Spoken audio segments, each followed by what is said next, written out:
Hai guys, sudah bersama Derby. Anies terus menunggangi supaya namanya itu tetap tersiarkan guys. Yang terbaru Masjid UGM dipakai untuk menyebarkan pemberitaan yang hoax terhadap pemerintahan Prabowo. Kita bahas dulu ini, gitu ya, persisnya. Salam logika. Melihat pidato Pak Anies Baswedan kemarin di UGM, waduh, langsung dah pidato pemimpin Konoha terbanting. Pidato Pak Anies Baswedan begitu rapi, berwibawa, teratur, dan audiens yang hadir semuanya tepuk tangannya natural. Semua merasa terlibat. Sementara pidatonya pemimpin Konoha, suaranya aja yang menggelegar, isinya kagak ada. Mana menyek-menyek lagi, ada yang bilang gemuk. Pokoknya kebanting banget deh. Kebanting banget. Dari orang yang, Pak, sisiran dulu Pak, sisiran. Biar ketahuan bahwa itu gak kosong. Oke, ini adalah anaknya Abah yang bagaimana dia menyiarkan, karena orang udah mulai nyerang Anies nih. Lu gak di mana, gak kapanpun lu pakai masjid untuk mengkritisi pemerintah supaya tetap eksis. Coba ya. Bukan hanya itu sebenarnya guys ya. Dia tuh udah numpang eksis ketika dia mendirikan Gerakan Rakyat. Ormas loh, bukan partai. Pembentukan Ormas Nasional Demokrasi yang sekarang jadi Nasdem.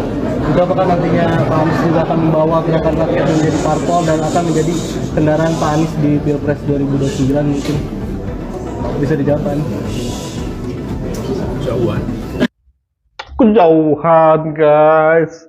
Tapi kenapa pakai baju orange supaya kesannya identik dengan Jakarta, Persija yang orange. Tiba-tiba pas Jakarta kebanjiran, yes, tetap sama. Mau dia menjabat, nggak menjabat, hilang. Aku harus ngomong ini ya. Banjir Jakarta juga ada perannya Anies di situ. Kenapa? Tugasnya dia 5 tahun itu adalah membersihkan Sungai Ciliwung. Menaturalisasi. Kan itu istilah dia kan. Istilah Pak Jokowi kan normalisasi. Tapi dia punya istilah naturalisasi, gila. Keren banget namanya. 1 kilometer pun nggak ada dibuat naturalisasi. Nggak usah 1 kilometer. 100 meter. Nggak usah. Itu terlalu tinggi. 1 meter. Nggak ada. Makanya kegagalan Anies membersihkan Sungai Ciliwung berdampak sekarang. Parah kan Jakarta kan itu. Ya, satu geng sama Rano Karno sama Pram. Oke, ini adalah cara dia untuk supaya nama dia tetap naik guys. Coba ya, kita dengar dikit. Apa kritisnya dia terhadap Prabowo? Tanda-tanda demokrasi? Satu, adanya oposisi. 2, adanya pembagian kekuasaan. 3, adanya kebebasan berbicara. Itu ciri demokrasi. Kalau oposisi ditiadakan, maka demokrasi melemah. Udah, jangan bacot. PDI oposisi, aman dong? Aman dong? Kalau legislatif, yudikatif, jadi mengalami eksekutifisasi. Ngapa lagi dibahas aja eksekutifisasi? Bangke.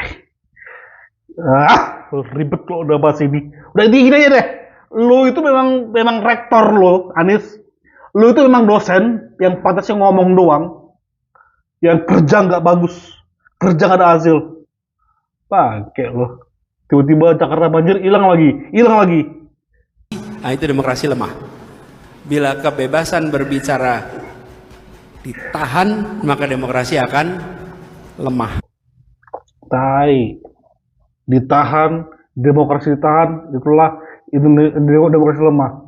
Ya kau memakai panggung ini emang nggak dihajar kau, emang kau nggak dilarang kan, nggak akan bebas kau kan.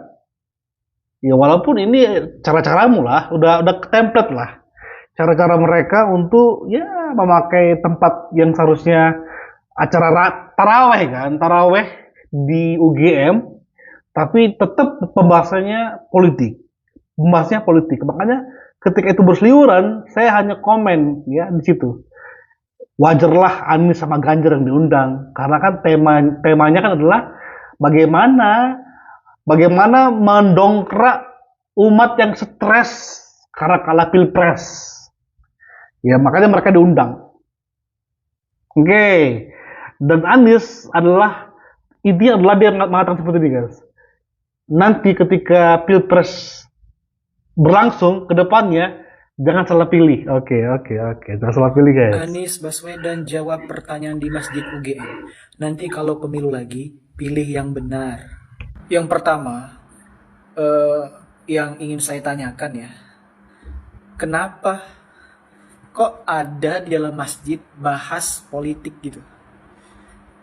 Dan kenapa di sesi tanya jawabnya pertanyaannya tentang politik? Dan yang kedua, Pak Anies bilang nanti kalau pemilu lagi pilih yang benar. Maksudnya apa, Pak? Maksudnya pilihan rakyat Indonesia yang sekarang itu nggak benar ya? Saya bingung apa maksudnya. Kalau Bapak niatnya baik, ngasih tahu, menasehati, boleh-boleh saja. Tapi kalau menjurus, menyindir seseorang di dalam masjid itu, setahu saya nggak boleh. Tapi saya tadi ketemu ada satu komenan yang sangat menarik di VT ini. Coba kita lihat. Nah, heran gue mah, orang sebaik Pak Anies masih aja banyak yang benci di komentar. Gini amat hidup di negara SDM rendah. Terus ada yang jawab, sama, orang sehebat Pak Jokowi juga sangat dibenci anak abah. Jujur ya, ini jujur. Kami ini pendukung Pak Prabowo ini sebenarnya nggak benci kok sama Pak Anies, nggak ada masalah. Saya pribadi juga ya suka-suka aja sama beliau. Beliau cerdas, beliau berwibawa. Tapi yang kami nggak suka itu ya kalian ini, anak-anaknya, pendukung-pendukungnya. Kalian bilang kami ini benci Pak Anies. Di kolom komen banyak banget hujatan kepada Pak Anies. Tapi bukankah kalian itu lebih banyak ya? Pertama kalian benci Pak Jokowi, kalian benci Gibran, otomatis kalian benci Prabowo, Gibran juga benci. kalian benci istrinya Gibran, kalian benci. Pokoknya yang menyangkut tentang Jokowi, Prabowo, Gibran, kalian benci. Jadi menurut saya, bukankah itu lebih banyak?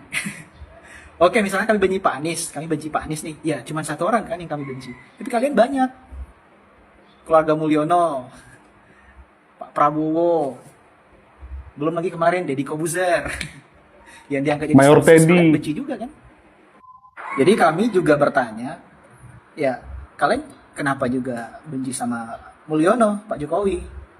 Padahal Pak Jokowi kan orangnya baik, gak ada nyindir-nyindir kalian gitu. Kenapa di setiap VT, di setiap kasus, di setiap apapun kejadian di negara Konoha ini, kenapa yang disalahkan ujung-ujungnya Mulyono? Adili Mulyono, penjarakan Mulyono. Itu yang membuat saya bingung.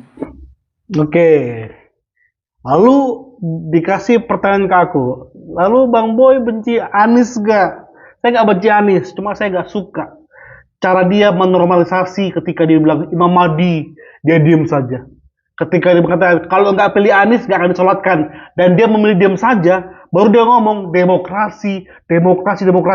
Lu ngomong kosong kalau ngomong demokrasi, sementara orang yang menormalkan untuk nggak disolatkan ketika nggak milih lu, itu sama aja bohong, itu penipu. Asal gue kepilih aja deh. Masalah yang itu ntar aja. Inilah bangsatnya, yaitu orang. Kenapa saya secara terang-terangan ngomong seperti ini, jujur aja. Ya, diperparah dengan sikap-sikapnya, antek-anteknya. Makanya, kenapa Anies tiba-tiba beberapa hari ini gencar banget dia? Karena dia sudah dibidik sebenarnya, guys ya. Ketika kasus Tom Lembong, oke? Satu. Ketika yang terbaru adalah ketika KPK menyita 11 mobil mewah dari rumah Ketua Umum Pemuda Pancasila di Jaksel. Kenapa kita pilih yang nomor satu? Karena dia memperbaiki akhlak dan intelektualitas kita. Gila nggak? Dari orang koruptor yang disita mobilnya, mobil mewahnya, dia ngomong akhlak. Dan dia waktu itu mendukung Anies. Itu yang kedua. Yang ketiga, dengan ditangkapnya sang raja minyak yang pernah memfasilitasi jet ini kepada Anies lewat Partai Nasdem. Makanya Partai Nasdem saat itu mengatakan itu adalah fasilitas partai. Oke. Tapi ini nggak bisa jadi rahasia umum. Ketika ada yang mengatakan Riza Khalid adalah satu donatur Anies, salah satu pas Pilpres kemarin. Makanya beliau pernah meminjamkan jet. Partai mana yang punya jet selain orang yang membacking? Terungkaplah Riza Khalid. Oke? Nah, diperkuat dengan nggak tahu apakah ini benar, tapi Kejaksaan Agung membuka peluang memeriksa Riza Khalid. Otomatis juga aliran dananya ya. Kalau dari Riza Khalid terperiksa secara menyeluruh, maka aliran dananya akan terungkap juga. Kemana? Ke nomor urut mana uang itu akan beredar. Oke. Yang terbaru guys, dia ingin terus bagaimana menyemangati anak-anak abahnya. Ayo kawal saya terus. Lewat dia menghadiri persidangan si korupsi Tom Lembong. Gila. Koruptor ditemenin untuk bersidang. Anies, apa kabar? Alhamdulillah baik. Sini Pak. Sini Pak. Oh, sini. Iya.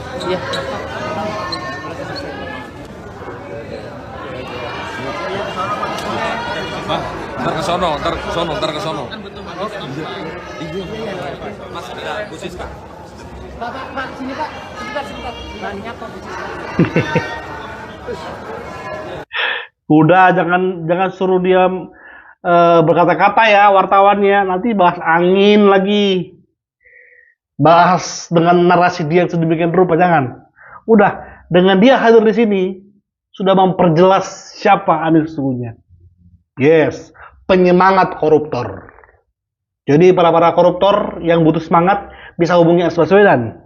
Karena dia akan memberikan semangat buat kalian dengan kata-katanya. Kita akan terus kawal guys tentang ini. Ini kita nggak mau tentang terbongkarnya mafia minyak ini berhenti di sini saja.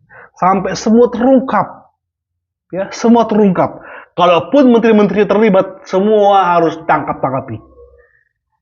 Kita terus kawal guys. Thank you. Bye-bye.